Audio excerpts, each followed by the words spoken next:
In many ways, the lands of Elden Ring are nothing more than a resource-rich canvas from which the outer gods are trying to extract essence or power. The formless mother craves wounds and flesh rife with blood. Tainted with her kiss is a poisonous and deadly disease. The god of rot has infected Miquella of the Halig tree and caused a rot of death to sweep over the lands, killing anything in its path. The Lord of the Frenzied Flame wants to burn everything on the entire planet and engulf it in a world of flames, all to bring us together as one. And the Greater Will, through its very parasitic nature, has likely transformed great relics of the past like the Crucible into the beacons of the Golden Order like the Erd Tree. We can see this in places like underground tunnels and caverns throughout the game, where many giant tree roots, presumably from the massive Erd Tree above, have found their way deep underground with many bodies and souls found dead in their branches, as the tree itself is feeding off all life on the planet. Where this theory gets really crazy though, is when we start to realize that everything surrounding the Great Will specifically has something to do with mushrooms or fungi. You see, in real life, many people don't know this, but mushrooms and trees often communicate through the tree roots underground, which send signals between trees and the mushrooms themselves, telling each other of upcoming danger and other information. But you may be wondering where in Elden Ring's case this applies. Well, if you take a look at the two fingers, you may have noticed they have a fleshy exterior, but the dead ones we find near runes actually seem to be made of wood? Why would this be the case? And on top of this, one uncommon form of mushroom called a dead man's finger fungus looks exactly like the two fingers in-game. Is this the inspiration that FromSoft had when they were designing the two fingers? It certainly seems like it.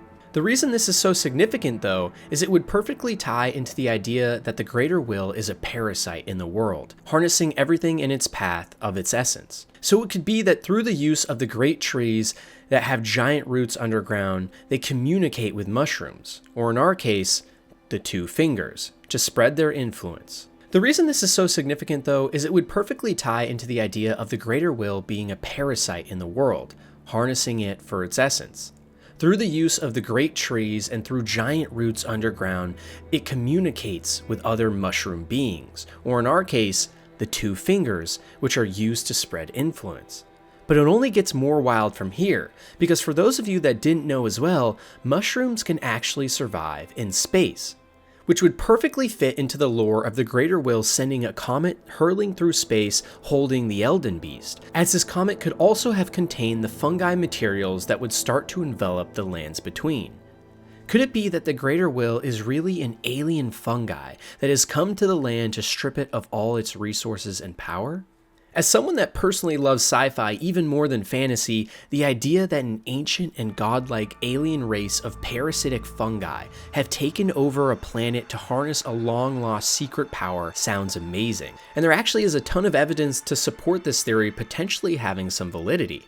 For example, this would also perfectly explain why Marika shattering the Elden Ring was so bad for the Greater Will, as the death root plague that began to spread from Godwyn's decaying body would have infected and killed nearby fungus and trees as we see in the game. And to tie this all together, we know that the Erd Tree roots deep underground are digesting the bodies of dead and fallen soldiers and beasts, which is exactly what fungi does in our real world, especially during the Carboniferous period, where it broke down bacteria that developed enzymes to spawn the foundation blocks of our very world. We know that mushrooms recycle dead material into fertilizer, which helps establish growth long-term on planets, and we know that the Erd Tree is most likely the evolved form of the Crucible, which by definition is a situation of severe trial, or in which different elements interact, leading to the creation of something new. This perfectly explains the story of Elden Ring and ties together so many of the core themes, characters, and events that it's almost a disservice to yourself to not at least humor this awesome theory in some way. Melina is one of the most mysterious and important characters in all of Elden Ring. We originally see her at the very start of the game with Torrent, where she finds us and tells us that we are destined for a great journey. And throughout our entire time playing the game, she guides us on our path to claiming the Elden Ring, at one point even choosing to sacrifice herself in the Flame of Ruin and the Goblet of the Giants, as a catalyst to burn the Erd Tree to let you inside. But as many players might not know, this is not the only thing that can happen here. If players decide to go for the lore of the Frenzied Flame ending, where you meet with the Three Fingers and brand yourself to become Lord of the Frenzied Flame and take on the Flame of Ruin yourself, Melina will instead leave you and turn against you at the end of the game, where she will suddenly change her appearance to this, something much more sinister. If we zoom in on her eyes, we notice that she is bearing a striking resemblance to Ranni, as pointed out by YouTuber Bandit Games, donning a crow's feet tattoo on her eye, just like Ranni does, which for those of you that don't know, signifies death, and more importantly, bearing a gloomy purple eye, something that sounds eerily familiar to a lot of lore we can read about in item entries in the game about a mysterious figure called the Gloam-Eyed Queen. You see, the Gloam-Eyed Queen, or Dusk-Eyed Queen as she is also called, was said to be the bearer of the Rune of Death itself, and led the Godskin Apostles in a venture to kill many great deities. But when Marika stole the Rune of Death from the Elden Ring and gave it to her shadow Malekith, the Gloam Queen herself seemed to have died along with it, implying that the Rune of Death may have been the actual Gloam-Eyed Queen herself. So years later, when Ranni then kicked off the events of the Shattering and stole a fragment of the Rune of Death that caused Deathroot to spread throughout the land through Godwyn, could it be that this event actually birthed Melina, a reincarnation of the Gloam-Eyed Queen herself? We know in Melina's description that she was birthed at the foot of a great tree with her mother lying inside, which seems to be an obvious reference to Marika and the Erd tree most likely. But this is confusing as Marika is the one that stole the Rune of Death in the first place, thus killing the Gloam-Eyed Queen. Where this takes a crazy turn is maybe this description is actually a reference to Ranni, and Ranni is actually Melina. Being birthed from Marika could make sense for Ranni, as she is the daughter of Radagon and Queen Rennala, but remember it is heavily implied in the game that Radagon and Marika are the same person, or at some point joined. So could this mean that Ranni, daughter of Marika through proxy of Radagon, was born near the Great Tree as a vessel for the new Gloam-Eyed Queen of Death, after the banishing of the Rune of Death itself? Could this explain why Ranni and Melina have so many similarities, like being some of the first people we meet, both knowing about Torrent, both helping us on our journey, and both having very similar facial features and matching tattoos? Is Ranni or Melina, or both, the reincarnation of the Queen of Death and Destruction herself, the Gloam-Eyed Queen?